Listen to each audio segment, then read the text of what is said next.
365 대화를 위한 성경 통독 시간입니다. 7월 15일 196일차입니다. 오늘 읽으실 말씀은 잠언 10에서 12장이고 묵상하실 본문은 잠언 10장 1에서 12절입니다. 말씀의 개요입니다. 잠언이라는 말의 히브리어 언어 마샬은 비교를 뜻합니다. 어떤 것을 빗대어 말하는 풍요 혹은 교훈, 계시, 조롱거리, 수수께끼, 슬기로운 가르침 등의 다양한 뜻이 있습니다. 우리 성경은 히브리어 마샬을 잠언으로 번역했습니다. 한자 잠이라는 말은 대나무 죽자에 모두 다 함자를 합쳐서 만들어진 단어로 떨어진 옷을 깁고 자루를 꿰매는 대나무로 만든 바늘을 말합니다. 그러므로 잠언은 대바늘로 꿰매는 말이라는 뜻이죠. 사람을 옷에 비유하자면 낡아지거나 구멍이 난 인생에게 잘못을 고쳐 바로잡는 말씀의 대바늘입니다. 결국 잠언은 가르쳐서 훈계하는 말이라는 뜻으로 항상 명심하고 지켜야 할 지혜로운 말씀을 의미합니다. 잠언의 첫 번째 부분은 1장에서 9장이었는데요. 이제 두 번째 부분은 10에서 29장으로 이스라엘 백성들 모두를 위한 진리나 삶에 대한 짧지만 통찰을 주는 경구로 세 묶음으로 이루어져 있습니다. 첫 묶음은 10에서 22장 16절까지 솔로몬의 경구고 두 번째 묶음은 22장 17절에서 24장까지인데 지혜 있는 자의 말씀이고 세 번째는 25에서 29장으로 히스기야 시대의 경구로 이 모든 것은 하나님과의 관계성에서 나온 인간 삶의 지혜를 말하고 있습니다. 첫 묶음 가운데 10에서 15장의 184개의 경구들은 반의 대구법을 사용해서 의인과 악인, 지혜자와 우매자의 삶의 자세와 그들의 운명을 대조하고 내용은 지혜의 우월성을 강조하고 지혜를 구하고 실천하라는 내용입니다. 첫째 경구는 솔로몬 잠언 묶음의 제목과 지혜와 어리석음에 대한 전체적인 평가입니다. 두 번째에서 12번째까지 경구는 의인과 지혜자의 생활과 악인과 우매자의 생활의 결과를 대조합니다. 13에서 17번째 경구는 생명의 길과 멸망의 길을 대조하고 18에서 21번째 경구는 언어 생활에서의 지혜와 미련함과 그 결과를 말합니다. 22번째에서 30번째 경구는 의인과 악인의 대조되는 운명에 대한 것이고 31번에서 32번째 경구는 의인과 악인의 언어 생활을 대조하고 있습니다. 33번에서 35번째 경구는 정직과 겸손, 성실과 폐역의 결과를 대조하고 36에서 40번째 경구는 죽음 앞에서 의인은 공의로 구원받지만 악인은 소망이 없음을 대조하고 있습니다.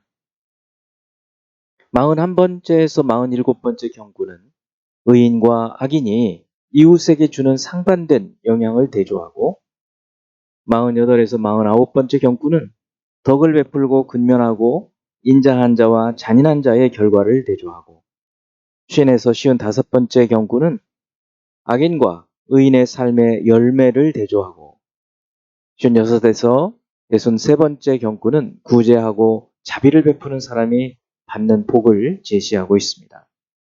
64번째에서 71번째 경구는 의인과 악인의 상반된 특징과 그 결과를 대조하고 72번째에서 75번째 경구는 의인과 악인의 경제 활동을 대조합니다.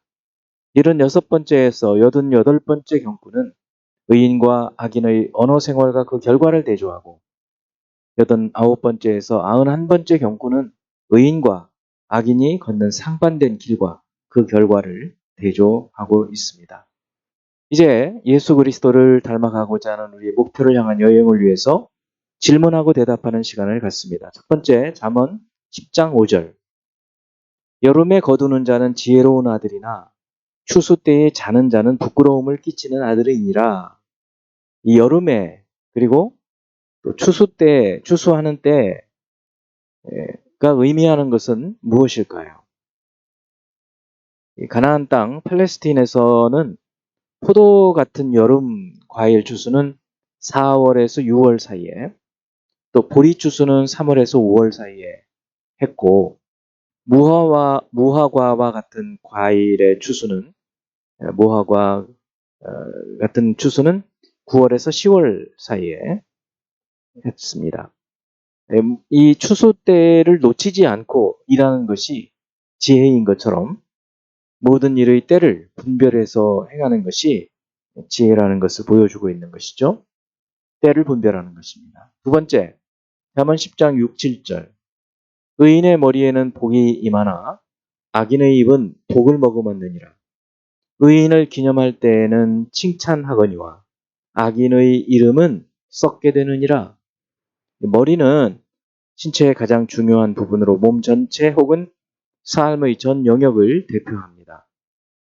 6절이 살아있는 동안 의인과 악인의 대조적인 삶의 모습을 보여준다고 한다면 7절은 어떤 것을 대조적으로 보여주고 있나요?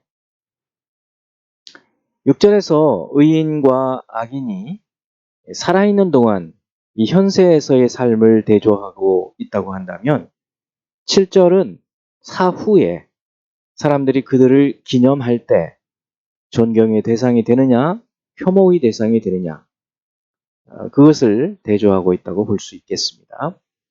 세 번째, 잠언 11장 26절. 곡식을 내놓지 아니하는 자는 백성에 의해 저주를 받을 것이나 파는 자는 그의 머리에 복이 임하리라. 자, 이 말은 어떤 의미일까요? 추수 때에 곡식을 내놓지 않는 사람은 곡식이 많은 그 추수 때에 싸게 사서 모아두었다가 양식이 모자라 가격이 올라갈 때 팔려고 하는 악덕 상인을 보통 가리킵니다. 네 번째, 잠언 12장 9절. 비천이 여김을 받을지라도 종을 부리는 자는 스스로 높은 채 하고도 음식이 핍절한 자보다 나으니라. 이 말씀도 어떤 의미일까요? 비천이 여김을 받는다라는 말은 자기 자신을 세운다, 섬긴다 이런 뜻이죠.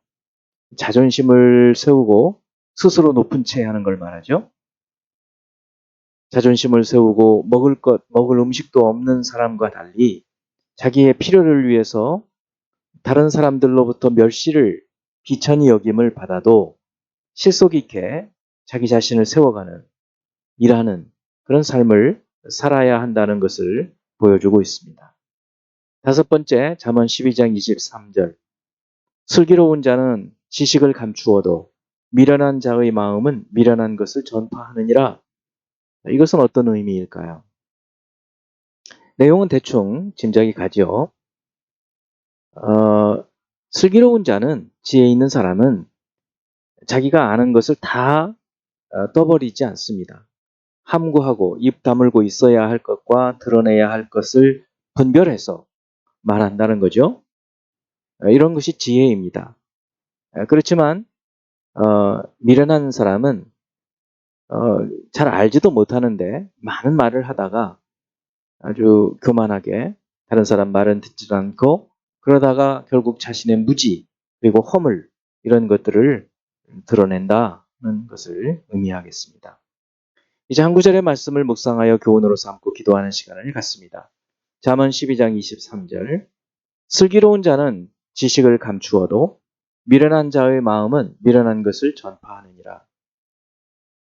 지식을 의도적으로 알려주고 싶지 않아서 감추는 그것보다는 자기가 알고 있는 모든 것을 말을 많이 해서 드러내지 않는다.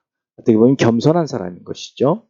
다른 사람의 말을 오히려 듣고 그런 것이 슬기로운 사람인데 그러지 않고 미련한 사람은 알지도 못하는 것들을 마구 말을 하는 그런 사람을 말하겠습니다.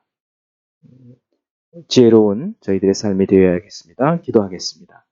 하나님 아버지, 주님께서 이 땅에 사는 동안 또 앞으로 저희들의 사후에 하나님의 나라에 갔을 때 어떻게 살아야 할 것인지 오늘 말씀을 통해서 깨닫게 해 주시고 지혜로운 사람으로 우리가 어떻게 순간순간 살아야 할지 말씀해 주심을 감사합니다. 한 구절을 한 구절을 주님 주시는 말씀을 묵상하고 그 말씀의 깊은 뜻을 헤아려서 살아갈 수 있는 저희들이 되도록 성령으로 열어주시고 마음의 감동을 주시옵소서. 예수 그리스도 이름으로 기도합니다. 아멘.